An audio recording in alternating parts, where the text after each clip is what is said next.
I'm making a product that people can eat every day, that's good for them, that gives back to indigenous cultures and communities directly to the Boruca tribe in Costa Rica.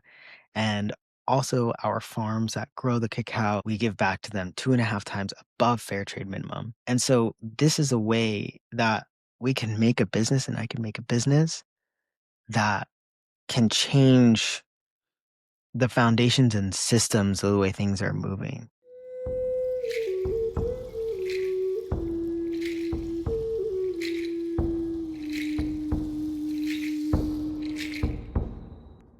I'm Leo Rivero, and I have been doing business since I was literally in elementary school. I know it sounds crazy, but it's true. And I have been through many iterations and many different versions of business and what that even means. And right now, we're building a brand centered around bringing cacao to every human being and helping them have more joy and more health in their day. And these are the three ways that I got to this point, to building this product and actually building a movement and a brand that can exist outside of me. And today I'm going to go over the three ways that I got here and the three lessons that I needed to learn as a art forward entrepreneur to being a business and people forward entrepreneur. Some background is I have been an artist my whole life. My first entrepreneurial job when I was in elementary school, I was selling happy rocks. These happy rocks were little marbles, flat on the back, rounded on the top, and I would paint smiley faces on the back. And I sold them to my friends, my teachers for 25 cents. And the idea was that you would rub the paint off when you were upset or angry. And when all the paint was gone, then you've absorbed the happiness. And I feel like I've really kept that intention and feeling through everything that I've done since then. In my teenage years, I was running an Etsy shop making $800 to $1,000 a month, ages 15 ish, selling wood carvings that had band logos on them. And I would post that in Facebook groups of people selling pop punk merch. And I would just post my carvings and people would buy them. Early 20s, I started doing more plaques and creative affirmation carvings. I was also making what I called lightning pendants, where I would take a Lichtenberg machine on a piece of wood and I would lightning, basically burn electricity into the wood and then cut shapes out of the wood to make pendants. And all of the pendants that were made out of that one piece of board, the story was that whoever wore a necklace from that one piece of board will forever be connected through that energy. In my mid 20s, so from ages about 21 to about last year, so 26, 27, I was a Native American flute maker. I took those wood skills, I took my love of music, making things functional for people, and I got my first taste of what it meant to make real money as an entrepreneur and an artist. I was making my best months were 10 plus K months, and I got to collaborate with some of my favorite musicians. And now I'm actually making a product with my wife. So it's not just me anymore. We're building this together and coming into that, me learning what it means to actually build something outside of me and not just be the artist anymore. So now we're actually building a brand that gives back, that is made in a good way. I'm no longer making everything myself, and I'm really starting to understand what it means to make something outside of just myself, because the artist way and the artist path and making everything myself can only go so far. And it's a beautiful path, and you can really have a beautiful life, and it's possible to do that as an artist. But this is my story of my shift that I've made internally from artist entrepreneur to creative entrepreneur. And let's get into it. The first lesson that I learned was how to go with the flow and knowing how to pivot. Like I shared with you before, along my journey, there was a lot of different things coming my way. I knew I wanted to be the artist. I knew I wanted to make things, but some things didn't work. And so I had to change my direction. I couldn't force just what I want. For example, last year we explored a jewelry brand. of me being the artist, but kind of starting to step into this more business path where, okay, I can carve a design, make a mold, and it can be made over and over and over again. But I didn't research my audience. I didn't know who it was for. I didn't know who it was helping. The cost was way too high for my audience. They were beautiful and I love wearing them. And I didn't research the market and I didn't see what was missing in the market. For example, if I were to go back and do the jewelry, I would look and see first who my person is, and my person is somebody who likes to travel, really cares about wellness, like yoga, meditation, body health, as well as like supporting small businesses and philanthropy. And so I would make designs centered around that for that person. And I would look at their budget. How much do they spend on jewelry?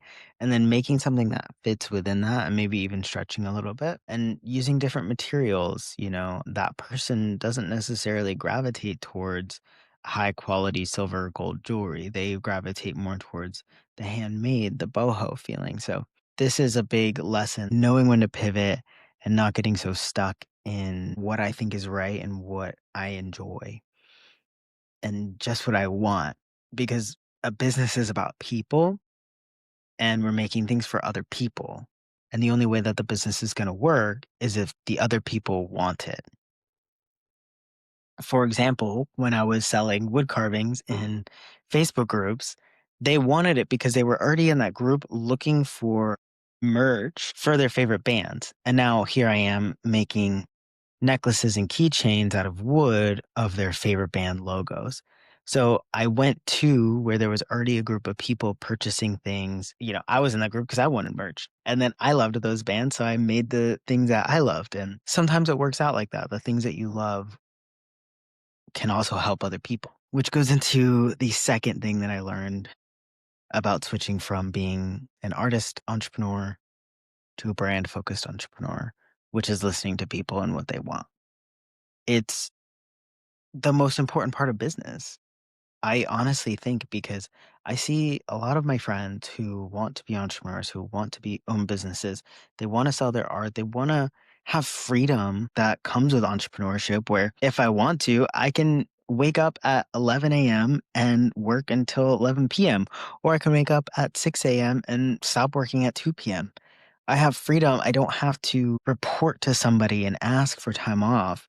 I can travel where I want to. And these are the things that people want and crave in entrepreneurship, but those are only possible when you're disciplined and focused and when you actually have a flowing business, when people are coming.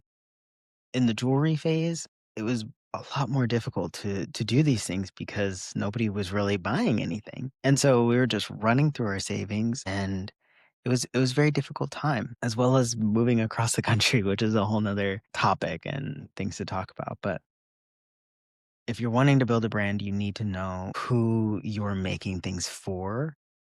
And it helps if you know how you're actually going to help them.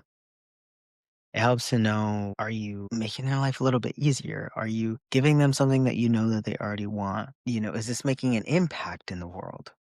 All these things really matter. But you can't get there if you don't listen to your people. For example, people that maybe do wire wrap jewelry.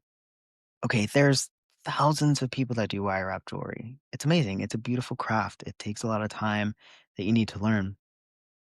But if you want to take that wire wrap jewelry that you're selling on Etsy, maybe one piece a month, the way that you can take that to more of a brand is pick a person and pick somebody that you know. Say all of that jewelry you're making for maybe the cute guy that you have a crush on who plays the kirtan groups and he really loves Sanskrit. Okay, now learn how to like wire wrap Sanskrit into your pieces. That's going to make you different from other people. And it's also going to be who buys your jewelry. You can look at whoever, if you've ever sold anything, look at who bought the things that you did and see what else you could make for that person, especially as an artist. Because artistry is a beautiful way to make money because you can make money out of nothing. You can find a piece of wood on the side of the road and turn it into $1,000. You can take scraps from the thrift store and turn it into $500 jacket. It's a gift. You're an alchemist. You can do amazing things with it. To get there, you gotta know what you're doing, and you gotta know how to give it to your people and talk to your person. Which leads me into the third point of what I've learned to building a new brand from the ground up, basically. And that's reaching out for support for the things that I'm not good at, for my wife and I together.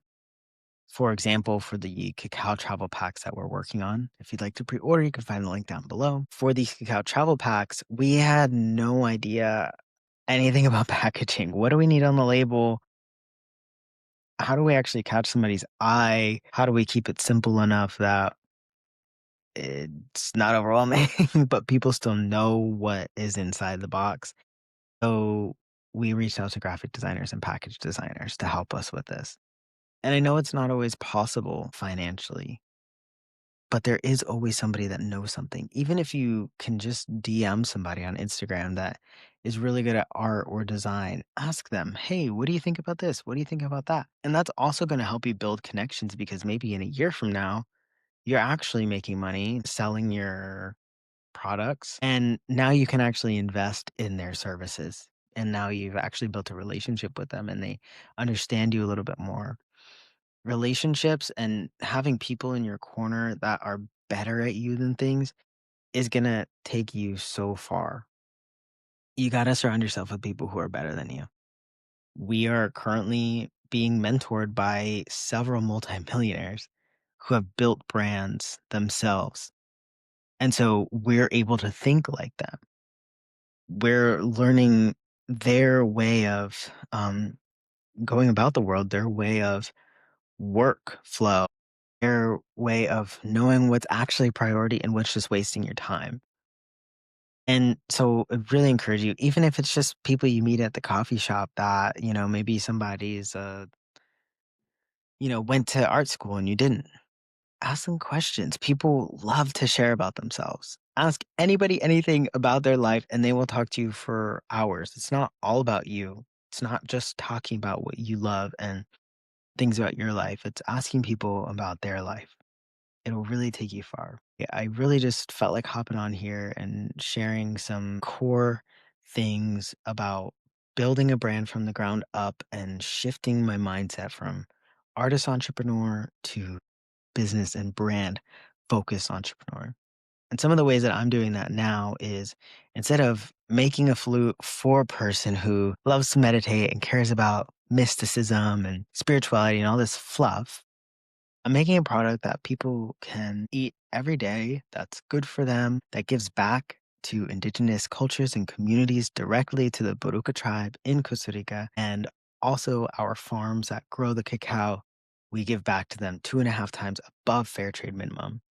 And so this is a way that we can make a business and I can make a business that can change the foundations and systems of the way things are moving. Because can you imagine if Hershey's chocolate or these big brand name companies that use chocolate and cacao, if they actually cared about their farmers, cared about the land, and stopped growing in monocropping cultures, use polyculture farming? This is the vision. This is what we can do. What is it that you can do with your dreams and your visions? And how can your business actually make an impact on the world? Let me know in the comments below. See you next time.